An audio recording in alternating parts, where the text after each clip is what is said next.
Hello दोस्तों, स्वागत है आपका इस नई वीडियो में। दोस्तों, आज हम भारतीय संविधान के अंतर्गत 50 महत्वपूर्ण प्रश्नों को लेकर के आपके समक्ष उपस्थित हुए हैं। तो फ्रेंड्स, बिना देरी किए हम इस वीडियो को प्रारंभ करते हैं। इस वीडियो का पहला प्रश्न, संविधान सभा के गठन के लिए चुनाव कब हुआ? तो दोस्तों, संविधान सभा का गठन 6 दिसंबर 1946 को हुआ था, लेकिन इससे पहले संविधान सभा के गठन के लिए चुनाव हुआ था कब? नवंबर 1946 में।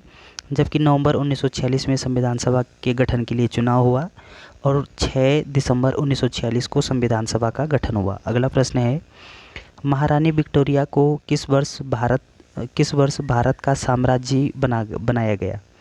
तो इसका सही उत्तर है वर्ष 1958 ईस्वी में।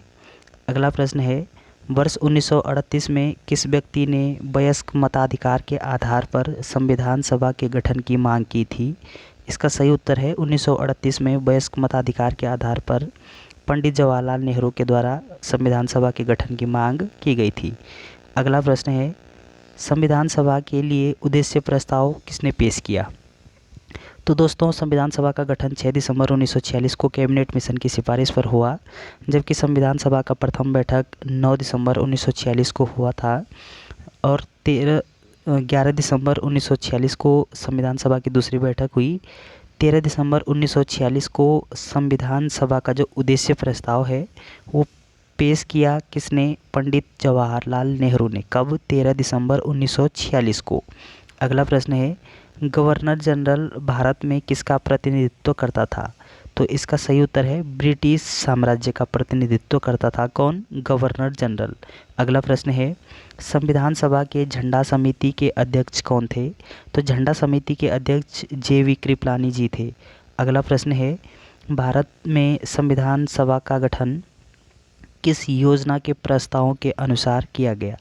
तो भारत में संविधान सभा का गठन कैबिनेट मिशन योजना के अनुसार 6 दिसंबर 1946 को किया गया था। अगला प्रश्न है, राष्ट्रगान गाने में लगभग कितना समय लगता है? तो राष्ट्रगान की जो समय अवधि होती है वो 52 सेकंड होती है। अगला प्रश्न है, संविधान सभा ने तिरंगा को राष्ट्रीय ध्वज के रूप में कब अपनाया? तो संविधान सभा ने तिरंगा को राष्ट्रीय ध्वज के रूप में 22 जुलाई 1947 को अपनाया था। अगला प्रश्न है, ब्रिटेन के किस प्रधानमंत्री ने भारतीय संविधान की वैधता को ही चुनौती दी थी? इसका सही उत्तर है चर्चिल ने। अगला प्रश्न है, संविधान सभा ने अंबेडकर की अध्यक्षता में कब प्रारूप समिति का गठन किया?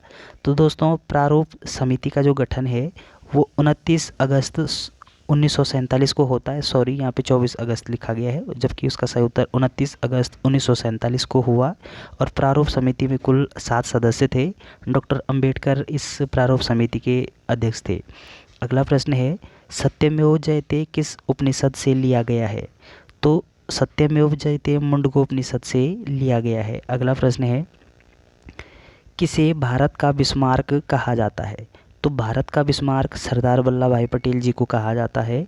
अगला प्रश्न है, किस वर्ष गोवा सहित अन्य पुर्तगाली बस्तियों को भारतीय संघ राज्य क्षेत्र बनाया गया? तो इसका सही उत्तर है 1962 में गोवा को जो पुर्तगाली से आज़ाद किया गया। इसका सही उत्तर है 1962 में। अगला प्रश्न है, संविधान के किस अनुच्छेदों में मौलिक अधिकार वर्णित है? तो जब हम मौलिक अधिकार के संदर्भ में बात करते हैं तो मौलिक अधिकार का जो उल्लेख है वो भारतीय संविधान के भाग 3 में अनुच्छेद 12 से लेकर के अनुच्छेद 35 तक किया गया है। अगला प्रश्न है, भारत में किस प्रकार की नागरिकता की व्यवस्था की गई है?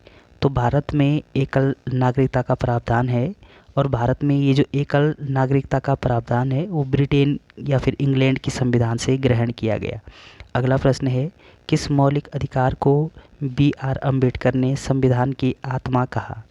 तो संविधान की आत्मा को डॉक्टर भीमराव अम्बेडकर ने अनुच्छेद 32 को कहा और अनुच्छेद 32 में संवैधानिक उपचारों का अधिकार है। अगला प्रश्न है, किस वर्ष जनता पार्टी ने भारत रत्न जैसे सम्मानों का देना समाप्त कर दिया था? तो दोस्तों, 1977 में जनता दल सरकार बनती है और इस जनता दल सरकार ने वर्ष 1954 में स्थापित जो भारत रत्न की जो स्थापना है वो वर्ष 1954 से प्रदान किया जाता है। जनता दल सरकार ने 1977 में ये सम्मान बंद कर दिया था, फिर उसके बाद पुनः शुरू किया गया। अगला प्रश्न है, संविधान के अंतर्गत मूल अधिकारों को लागू करवाने की जिम्मेदारी किसकी है? तो हमारे जो मूल अधिकार होते हैं, इन मूल अधिकारों को लागू करवाने की जो जिम्मेदारी है वो सर्वोच्च न्यायालय तथा उच्च न्यायालय को होती है। अगला प्रश्न है, संविधान के किस अनुच्छेद के तहत मौलिक कर्तव्य को जोड़ा गया?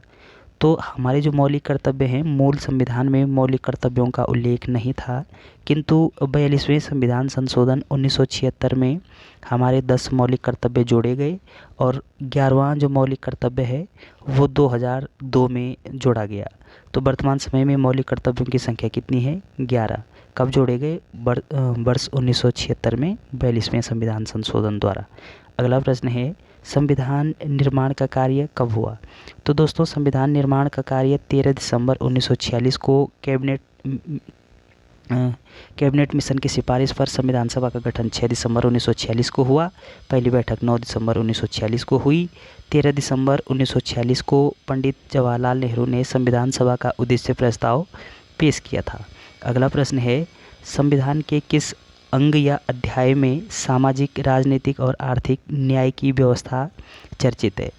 तो संविधान के किस अंग में है ऐसा उल्लेख? तो प्रस्तावना में है। अगला प्रश्न है, किस अनुच्छेद में पुरुषों और स्त्रियों दोनों को समान कार्य के लिए समान वेतन का प्रावधान है? तो समान कार्य के लिए समान वेतन का जो प्रावधान है वो अनुच्छेद 39 के सी में है या फिर थर्ड में है। अगला प्रश्न है, राष्ट्रपति पद हेतु निर्वाचन के लिए न्यूनतम उम्र सीमा क्या है? तो राष्ट्रपति बनने के लिए न्यूनतम उम्र सीमा 35 वर्ष होना आवश्यक है और उपराष्ट्रपति बनने के लिए भी 35 वर्ष होना चाहिए। लोकसभा का सदस्य बनने के लिए 25 वर्ष, राज्यसभा का सदस्य बनने के लिए 30 वर्ष। अगला प्रश्न है, देश की तीनों सेनाओं का सर्वोच्च कमान किस में निहित होती है? इसका सही उत्तर है कि ये जो तीनों सेनाएं होती हैं, इन तीनों सेनाओं का जो सर्वोच्च सेनापति वो राष्ट्रपति होता है। अगला प्रश्न है, किसके उल्लंघन करने पर राष्ट्रपति के विरुद्ध महाभियोग लगाया जा सकता है? तो संविधान का जब उल्लंघन होता है तो संसद को अधिकार है कि वो अनुच्छेद 61 के तहत राष्ट्रपति पर महाभियोग की प्रक्रिया लगा सकती है। अगला प्रश्न है, भारत के प्रथम राष्ट्रपति के रूप में डॉक्टर राजेंद्र प्रसाद का निर्वाचन किसने किया था? तो इसका सही उत्तर है, संविधान सभा ने भारत के प्रथम राष्ट्रपति डॉक्टर राजेंद्र प्रसाद जी का निर्वाचन किया था। अगला प्रश्न है, किस राष्ट्रपति ने जेबी वीटो का प्रयोग किया था? इसका सही उत्तर है ज्ञानी जैल सिंह ने। अगला प्रश्न, संविधान के किस भाग को भारत का मैग्ना कार्टा कहा जाता है? तो भाग 3 को भारत का मैग्ना कार्टा कहा जाता है और भाग 3 में हमारे जो मौलिक अधिकार हैं, मौलिक अधिकारों का उल्लेख संविधान के भाग 3 में अनुच्छेद 12 से लेकर के अनुच्छेद 35 तक वर्णित है। अगला प्रश्न है, किस अनुच्छेद में लोक नियोजन के विषय में अवसर की समानता प्रदान की गई? तो अनुच्छेद 16 में लोक नियोजन में अवसर की समानता का उल्लेख किया गया है। अगला प्रश्न, कौन संसद का सत्रावसान कर सकता है और संसद के सत्र को आहूत कर सकता है? तो इसका सही उत्तर है, राष्ट्रपति को यह अधिकार होता है कि सत्रावसान कर सकता है और संसद के सत्रों को आहूत करने का जो कार्य है वो भारत के राष्ट्रपति का होता है। अगला प्रश्न, राष्ट्रपति राज्यसभा में कितने व्यक्तियों को मनोनीत करता है?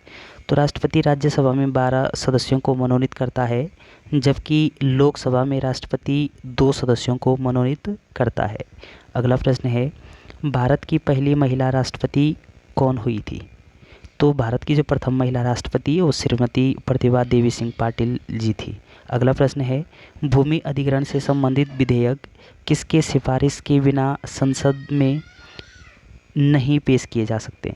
तो भूमि अधिग्रहण से संबंधित जो विधेयक होते हैं वो राष्ट्रपति की अनुमति से पेश नहीं किया जा सकता। अगला प्रश्न है, भारत का वह राष्ट्रपति कौन था जो पूर्व में लोकसभा का अध्यक्ष भी थे? तो इसका सही उत्तर है नीलम संजीव रेड्डी। ये पहले लोकसभा के अध्यक्ष थे और बाद में राष्ट्रपति पद पर उन्होंने कार्य किया था। अगला प्रश्न है, राष्ट्रपति किस अनुच्छेद के अंतर्गत लोकसभा भंग कर सकता है? तो दोस्तों राष्ट्रपति लोकसभा को भंग करने की जो शक्ति है, जो अधिकार है, वो राष्ट्रपति के पास होता है।